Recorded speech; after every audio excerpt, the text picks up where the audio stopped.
আমি আসলে কোনো কিছু খুব বেশি চ্যালেঞ্জ হিসেবে নেই না। আমি শুধু বলবো যে এই সিনেমাটা সবসময় আমি আগেও বলেছি আমার ক্যারিয়ারের একটা মাইল ফলক হয়ে থাকবে। বনলতা সেন নিয়ে এরপরে আবার কবে কখনো কোনো কাজ হবে কিনা আমি জানি না। না ভাই, আমি না আক্ষেপ করি না, সত্যি কথা।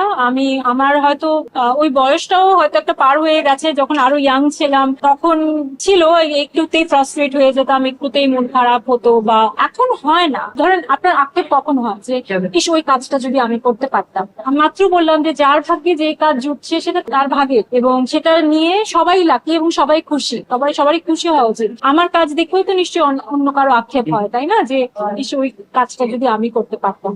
সো এত আক্ষেপ করে কি হবে, যা হচ্ছে ভালো হচ্ছে, সুখে থাকি। সুখে থাকাটা সবচেয়ে বড় বিষয়, খুশি থাকাটা সবচেয়ে বড় বিষয়। এটা কিন্তু খুব কঠিন কিছু না, খুশি থাকাটা। এটা আপনার ভেতরে। ন্যাশনাল অ্যাওয়ার্ড বা কোনো অ্যাওয়ার্ডের কথা ভেবে কাজ করি না, আমরা কাজ করি ভালোবাসা থেকে। জাতীয় পর্যায়ে সম্মাননা কে না চায়? তবে হ্যাঁ, জীবদ্দশায় যদি একটা পাওয়া যায় তাহলে তো সেটা ভালো লাগার হবে।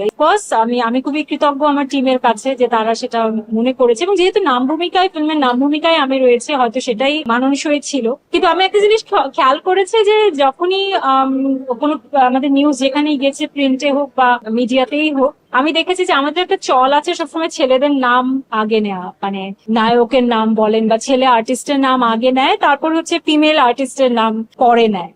এটা আসলে একটা অভ্যেস আমাদের। আমার মনে হয় আমাদের একটু নজর দেওয়া উচিত যে কোন সিনেমা, কি সিনেমায় আসলে কার নাম আগে রাখছে, সেই হিসেবে আমরা যদি নিউজটা একটু সেভাবে করি তাহলে ভালো লাগার হবে। প্রত্যেক ভাবে কিন্তু ঘুরে ঘুরে আমি ওই প্রশ্নটাই ছুড়ে দিচ্ছিলাম যে নারীকে কেন এভাবে ডিফাইন করা হয় সবসময়, বনলতা সেনকে কেন এভাবে ডিফাইন করা হয়েছে বা মানুষ ভেবেছেন।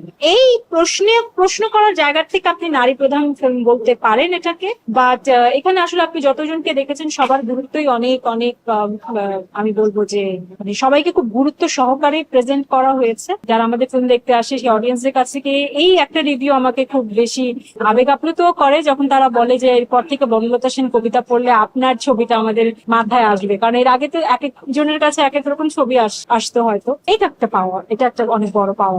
আমার মনে হয় যে আপনি তো অনেক ভালো ভালো সিনেমা হচ্ছে, সেক্ষেত্রে শুধু আমার ভাগ্য কেন, আমাদের এখন ইন্ডাস্ট্রিতে যারাই কাজ করছে প্রত্যেকেরই ভাগ্য ভালো, প্রত্যেকেরই ঝুলিতে অনেক অনেক ভালো ভালো সিনেমা জমা হচ্ছে। আমার ঝুলিতেও হয়েছে, এবং প্রত্যেকেরই যার যার জায়গা থেকে খুশি থাকা উচিত। আমিও অনেক খুশি। আমার কাছে মনে হয় মানুষ আমাকে মনে রাখবার জন্য আমার মনে হয় যথেষ্ট। সেটা অনেক আগের কথা, ঠিক মনে নেই। হ্যাঁ, আমার আমার আমার ফিল্ম থেকে মনে 7-8 জন পেয়েছিল।